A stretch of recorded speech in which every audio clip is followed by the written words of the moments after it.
we have seen lots of reporting on how Russian military is failing miserably in Ukraine.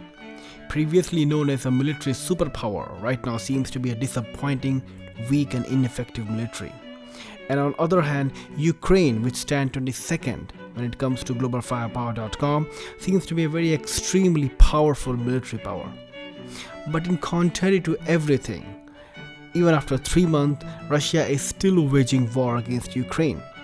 In this video, we will try to assess Russian military capabilities, what and how Russia and Ukraine are fighting this war, and what is the eventual fate of this war. According to several websites, Russia is the second most powerful military on earth. But this position crumbled down after supposedly failure of Russian military in Ukraine.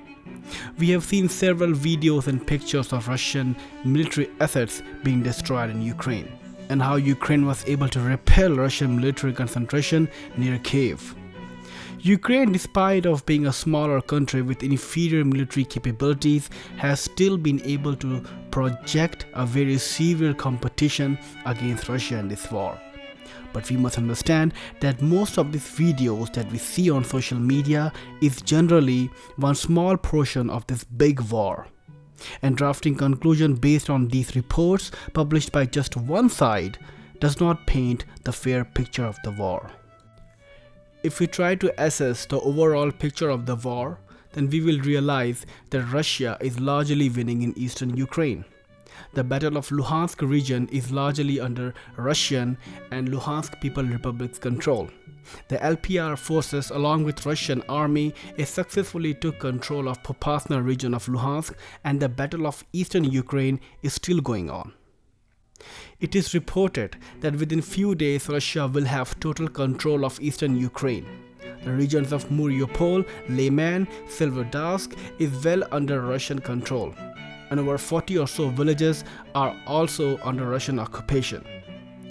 If we talk particularly about Russian strategy, then we can clearly see that now the Russians have changed their tactics. Russian forces are opening several fronts and then concentrating their firepower in the most successful offensive. And according to Ukrainian forces, Russia is using scorched earth approach here. For example, in Mariupol, Russian armed forces shelled the city for several days along with amphibious offensive from Black Sea. Getting stomped from all the sides, many of Ukrainian troops either surrendered or got killed. Ukrainian forces are putting up the fight mainly with the help of Western supply of weapon systems. But there's a huge gap of supplies that Ukrainian forces need to withstand Russian forces. For example, at topmost ability, Ukraine can fire 6,000 artillery shells, both 105 and 155 mm per day. US is actively supplying M777 artillery to Ukrainian military right now. Around 90 artillery are supposed to be delivered in few days.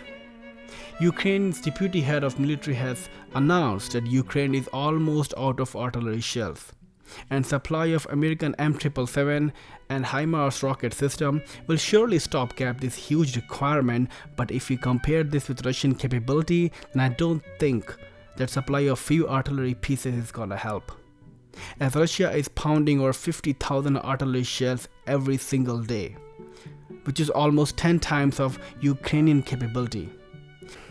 We have also been witnessing the loss of Russian tanks by Ukrainian Javelin missiles. But Ukraine has almost lost its entire armored capability, and Poland has pledged to supply 240 Soviet-origin main battle tanks to Ukraine in coming days, along with Germany supplying about 50 main battle tanks. Ukraine is also lacking enough Javelin missiles, and the consumption of Javelin missile by Ukrainian forces is outmatching the production capability of American and European factories. We must understand that Russia might be losing few battles here and there, but it is still able to continue this combat and gaining victories in Donbas region as we speak. All the major bridges in Donbas and Severodonetsk region has been destroyed. In addition to this, despite of sanctions, Russia is able to earn $98 billion by sale of fuel in last 3 months or so. All this has made Russia keep fighting and has relatively upper hand in Donbas region. Russia in last 3 months has attacked Kyiv, Kharkiv and several other regions and has retreated. These attacks didn't really affect Russian military capabilities, but on the other hand exhausted Ukrainian military assets. And now the fight in Donbass is taking strategic turn. Ukrainian military is slowly going out of major supplies. Russia already has control over 95% of respective region, and if Ukraine completely loses the control of Donbass region, one shouldn't be surprised if Russia launches second offensive to Kyiv and Kharkiv once again. And this one might be deadlier than the last one. A lot of information about Russo-Ukrainian war gets lost in media biasness. Sometimes it almost feels like Ukrainian forces might end up invading Moscow. But the truth is something else. The way things are going on right now, things don't really look very optimistic for Ukraine. The propaganda machine of Ukraine can make up stories like coast of Kyiv, but the truth is, without Western support, Ukrainian forces will not be able to stand for long. And the kind of support West is giving doesn't seem to be enough.